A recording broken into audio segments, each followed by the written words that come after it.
வணக்கம் மக்களே, welcome to our channel போதை கண்மை. இது உங்கள் நிலா அண்ட் பார்த்திவ்.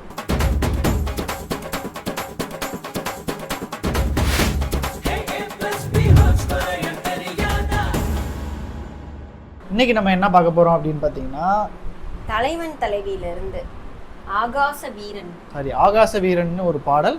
அந்த பாட்டை வந்து சந்தோஷ் நாராயணன் அவர்கள் இசையமைச்சிருக்காரு. எதுக்கு நம்ம தேன் கிண்ணம்ல வர மாதிரி பேசிட்டு இருக்கோம்? இல்ல, சந்தோஷ் நாராயணன் மியூசிக்கு, அப்புறம் நம்ம பிரதீப், நம்மளுக்கு எல்லாத்துக்கும் பிடிச்ச பிரதீப் குமார் அவர்கள் பாடியிருக்காரு.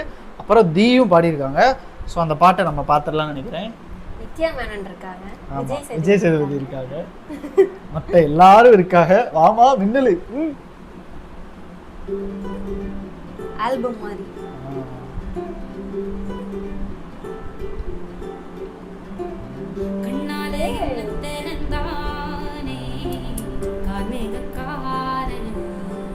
சூப்பரா இருக்கு பாரு. நீங்க கடாட்சமா இருக்காங்க.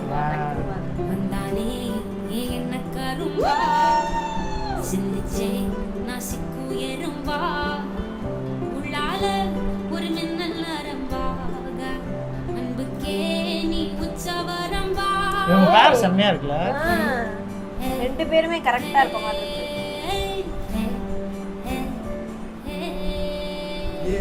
நெஞ்சோட சந்தம் முடிச்சாளே நாட போறேன் ஒன்னால குட்டி குட்டி அந்த சீக்வன்ஸ் எவ்வளவு ரொமான்டிக்கா இருக்கு பாருங்க. லவ் பண்ற சீக்வன்ஸ் போல இது எல்லாமே கல்யாணத்துக்கு முன்னாடி.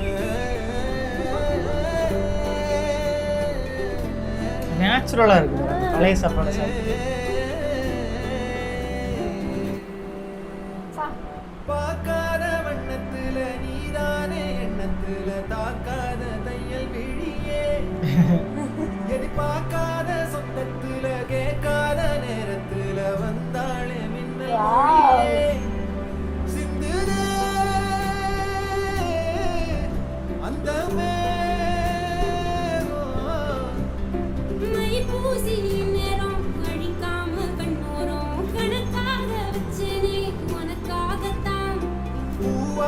பன்னீரும் புது சேலஞ்சாரும் கனவோட கண்டனே நமக்காகத்தான் பிடிச்சாலே நாட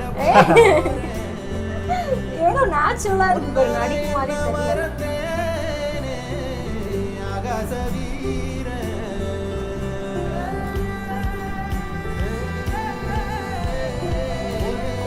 சொல்லும் சொல்லாம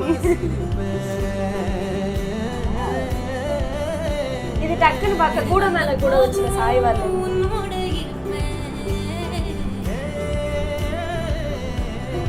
இது அழகா இருக்கு.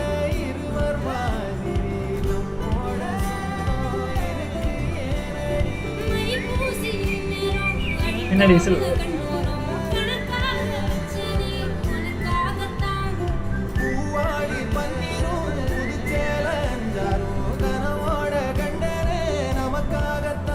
சாரி வாங்க போயிட்டாங்க கல்யாணத்துக்கு. எப்படி நிக்கிறாரு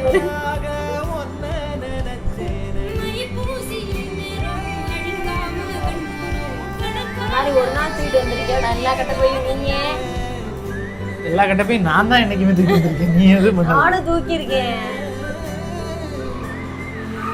அந்த பொம்மை இது எல்லா ஜூலை 25 தான் ரிலீஸா? இன்னும் கொஞ்ச நாள் தான் இருக்கு. கண்டிப்பா போகணும், போயிட்டு ரிவ்யூ சொல்லணும். ரிவ்யூ பண்ண முடியுமான்னு தெரியல. அப்படிதான் எதுவுமே பண்ண முடியுமா தெரியலன்னு இவன் தான் ஃபர்ஸ்ட் பண்ணிடுவான். பாடல் எப்படி இருந்தது? பாடல் எப்படி அமைந்திருந்தது? ரொம்ப பிடிச்சிருந்துச்சு. அப்படியே வருடின மாதிரி இருந்துச்சு. அப்படியே எனக்கு பிடிச்சிருந்துச்சு. அது எப்படி எனக்கு ஃபீல் ஆச்சு அப்படின்னா, படியேறும் பெருமாள்ல ஒரு பாட்டு வரும்ல, எனக்கு அந்த ஃபீல் வந்துச்சு. இந்த கலருமே சரிதான், இந்த காமிச்சிருக்க அந்த லேண்ட்ஸ்கேப்புமே சரிதான். அது எல்லாமே வந்து கிட்டத்தட்ட அந்த பரியேறும் பெருமாளோட லேண்ட்ஸ்கேப் மாதிரி தான் எனக்கு ஃபீல் ஆச்சு. லேண்ட்ஸ்கேப் மட்டும் இல்லாமல் அந்த பாடலோட அந்த டியூனு இது எல்லாமே அந்த ஃபீல் தான் எனக்கு அப்படி அங்கே கொண்டு போச்சு எனக்கு. ஓ எனக்கு வந்து பார்க்கறதுக்கு லைட்டா அந்த உதயநிதி ஸ்டாலினோட பாட்டு ஒன்று வரும், பார்த்துருக்கியா? ஹன்சிகாக்கும் உதயநிதி ஸ்டாலினுக்கும் அந்த இதோட பாக்குறதுக்கு அந்த குட்டி குட்டி சண்டை, குட்டி குட்டி அவங்க பாத்து, அதுவும் அதுதான் சொல்றேன். அதனாலதான் அந்த ஃபீல் இருக்கு. அதுவும் அந்த கூட மேல கூட வச்சு அதோட நிறைய ரெஃபரன்ஸ் பார்க்க முடியுது நம்ம விஜய் சேதுபதி சார்ட்ட. நிறைய இடங்கள்ல அதே மாதிரி தெரியுது எனக்கு. இல்ல பாடல் பார்க்கும்போது நமக்கு இந்த படம் வந்து எப்படி அமைய போகுதுன்றது எனக்கு தெரிஞ்சு இது ஒரு பக்காவா ஒரு பேருக்குள்ளே என்ன நடக்குது கல்யாணத்துக்கு முன்னாடி கல்யாணத்துக்கு அப்புறம்ங்கிறது தான் கான்செப்டாக இருக்குன்னு எனக்கு தோணுது. மேபி இதுக்குள்ளே இன்னும் என்னென்ன விஷயம் இருக்குன்னு தெரில. ஏன்னா பேரே தலைவன் தலைவின்னு தானே இருக்குது. அதுக்குள்ளே என்னென்ன ட்விஸ்ட் அண்ட் டர்ன்ஸ்லாம் அந்த டீசர் மாதிரி ஒன்று ப்ரொமோ மாதிரி விட்டாங்களே, டைட்டில் ப்ரொமோ, அதுலேயே நமக்கு புரிஞ்சிருச்சு இந்த மொத்த கதையும் எப்படி இருக்க போகுதுன்னு. நல்லா ஃபன்னாக தான் இருக்கும்னு நினைக்கிறேன். என்ன ஆமாம், பாண்டியராஜ் சாரோட படம்னாலே ஒரு மாதிரி ஃபன்னாக அப்படியே பயங்கரமாக கிராமத்துப்புறம் அந்த வாசனையும் இருக்கும். ரொம்ப ரொம்ப கேஷுவலாக ஒரு சில விஷயங்களை சொல்லிட்டு போயிடுவாரு. ஒரு ரியாலிட்டியை நம்ம நிறைய பார்க்க முடியும் அவரோட படங்கள்ல. அன்யூஷுவலான விஷயங்களை பெருசா நம்மளால பார்க்க முடியாது. ஸோ தலைவன் தலைவி அந்த மாதிரியான ஒரு படமா தான் இருக்கும்னு நினைக்கிறேன். அதுலயும் நித்யா மேனனுக்கும் விஜய் சேதுபதி சாருக்கும் பயங்கரமா அந்த கெமிஸ்ட்ரி ஒர்க் அவுட் ஆகுது. பொதுவாகவே நித்யா மேனன் மேம் யாரு கூட நடிச்சாலுமே அது பார்க்க அழகா இருக்கும். தனுஷ் எல்லாருமே தான். ஆனா எனக்கு தனுஷ் கூட இருந்த அந்த பேரை விட விஜய் சேதுபதி சார் கூட நல்லா மிங்கிள் ஆகுது. பாக்குறதுக்குமே ரொம்ப அழகா இருக்கு அவங்களோட பேரு. பாப்போம் பாடல் எப்படி இருக்குன்னு. நீங்க அந்த பாட்டு எப்படி இருக்குங்கிறத கமெண்ட்ல சொல்லுங்க. வேற என்னென்ன வீடியோஸ்க்கு நாங்க ரியாக்ட் பண்ணனும்ங்கறதையும் கண்டிப்பா கமெண்ட்ல சொல்லுங்க. இனிமேல் பண்ற கமெண்ட்ஸ் எல்லாத்துக்குமே நம்ம ரெகுலரா அதுக்கான வீடியோஸ் நம்ம போட ஆரம்பிச்சோம். ஆமா, இல்ல இதுக்கு முன்னாடியுமே நிறைய கமெண்ட்ஸ்க்கு நாங்க வீடியோஸ் பண்ணிட்டு இருக்கோம். ஒரு சிலது ரொம்ப பழசாயிடுச்சு அப்படின்னா திரும்பியும் போடுறதுக்கான யோசனைகள் தான் வந்திருக்கு. மிச்சபடி நாங்க வீடியோஸ் மேக்ஸிமம் ட்ரை பண்ணி நம்ம வீடியோஸ் போடுறதுக்கான முயற்சியை தான் எடுத்திருக்கோம். ஸோ நீங்கள் கமெண்ட் பண்ணுங்க, கண்டிப்பா அதுக்கான வீடியோஸ் வந்து உங்களுக்கு வரும் கூடிய விரைவில். பாரு அந்த லோகோவா, இது என்னது அந்த அதுல கூட அந்த கத்தி மாதிரி அந்த ஹார்ட்டை கனெக்ட் பண்றது, கீழே கத்தி மாதிரி நல்லா இருக்கு. காதல்னாலே ஃபர்ஸ்ட் ஹாஃப் வந்து நல்ல ஸ்வீட்டா இருக்கும் போல, கடைசியில முடிவு சண்டையா தான் இருக்கும் போல சொன்னாங்க.